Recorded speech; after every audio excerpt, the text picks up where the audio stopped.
डिगड़ी तालके जे government boys higher secondary school के एक मिसाली तालीमी इदारो बनाइण लाइ सरगर्म ऐं गवर्नमेंट स्कूलनि ऐं शागिर्दनि जी फलाह बहबूद लाइ जाखोड़ी किरदार ऐं माहिर तालीम प्रोफेसर कुर्बान अली भट्टी ग्रेड 19 में प्रमोशन मिलण खां पोइ government boys higher secondary school Digri में बतौर प्रिंसिपल चार्ज संभाले वरिती आहे।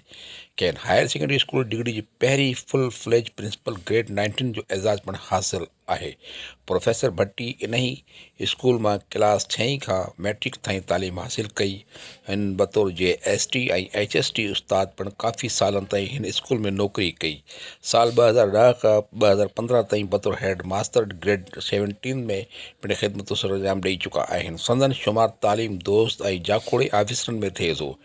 डिगड़ी जे government boys higher secondary school जे अपग्रेडेशन समेत पूरे सिंध में 101 स्कूलनि जे अपग्रेडेशन वारी सप्सा जे पिटीशन नंबर 1243 में पिणु सप्सा मरकज़ सां गॾोगॾु प्रोफेसर भट्टी जूं ख़िदमतूं साराह जोॻियूं आहिनि।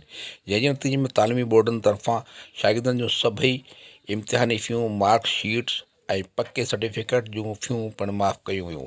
हिन स्कूल में बतौर प्रिंसिपल ज्वाइनिंग संदन लाइ हिकु वॾो एज़ाज़ आहे।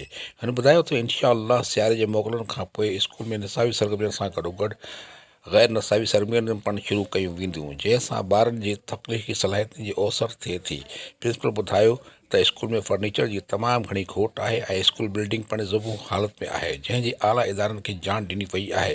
हिन ते हेॾी ख़्वाहिश जो इज़हार कयो त हू ईंदड़ बहार जे मौसम में स्कूल में 1000 वण लॻाइणु चाहे थो। Report Naseer Qureshi, Ibrat news डिगड़ी।